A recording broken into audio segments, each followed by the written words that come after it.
Howdy tankers, Warchild here with a special preview of a brand new tank that's making its debut in the world of Blitz, the Grosstraktor. What's so special about this tank? Well folks, for the first time ever, Wargaming is offering a premium German Tier 3 heavy tank. That's right, a heavy tank at Tier 3. And it's something for all you history buffs to love, since the Germans actually made this tank.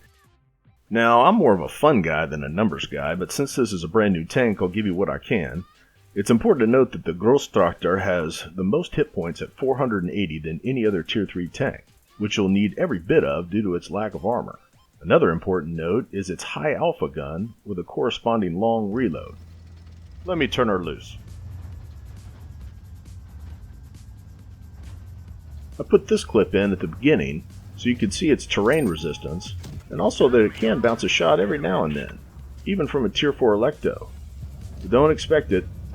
When I first received the tank, I drove it to the front of the line like a heavy, or Leroy Jenkins. And, well, as you can tell from this clip, it wasn't pretty. Ouch. This tank is made primarily for sniping, like a tank destroyer. Which brings me to its high alpha gun, a 75mm mini howitzer tailor-made for derping your enemies. I love a derp gun, primarily for the ammo racks. I mean, who doesn't enjoy a good ammo rack?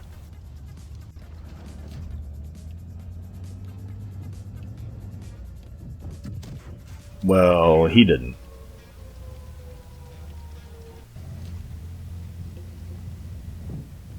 And I don't think he did either. The Grosstraktor has excellent gun depression, somewhere in the ballpark of 12 to 13 degrees. And that allows you to peek over ridges without exposing your large body. The shell velocity, though, is very slow, and that makes for long arcing shots, which requires expert aim when trying to hit a tank on the move.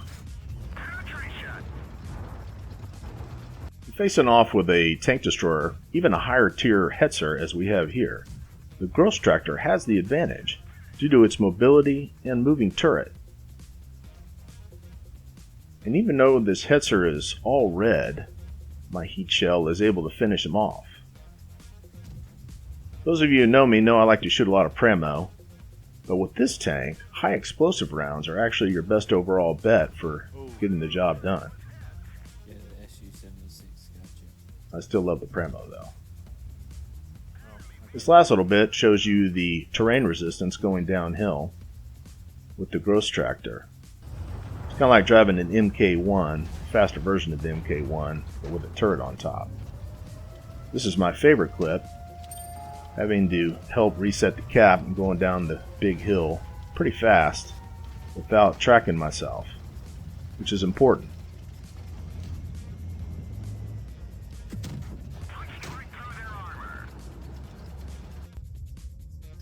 I'm not going to lie to you, this tank does not fare that well in a Tier 4, Tier 3 match, but it can hold its own. However, in a Tier 3, Tier 2 match, the Grosstraktor will dish out some serious carnage, routinely delivering, as you can see here, 200 plus damage shots on the enemy tanks. But with a 13.2 reload time, you'll need to use both your brain and your mobility to stay alive during these confrontations.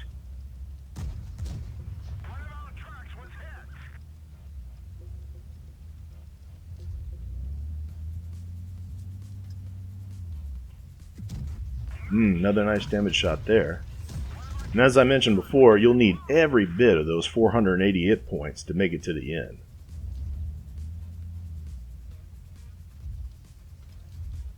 But what a beautiful end it can be. Well folks, I hope you learned from this video and my mistakes and played the Grosstraktor how she was meant to be played. More along the lines of a support tank or TD. Once I learned to do that, this tank became a whole lot more fun. And with 50 battles under my belt and a 72% win rate, mostly against Tier 4 tanks, and not to mention all kinds of update-related snafus, I will surely be picking up one of these bad boys as soon as they become available. And as you can see here in my final battle, the Grosstraktor can carry hard, if played correctly. And there you have it, folks, a German premium Tier 3 heavy tank known as the Grosstraktor. After all the good, the bad, and the ugly is added up, you'll need to make a determination on your own if this is the right tank for you. My highest priority is whether a tank is fun to play, and for me, this tank meets that criteria.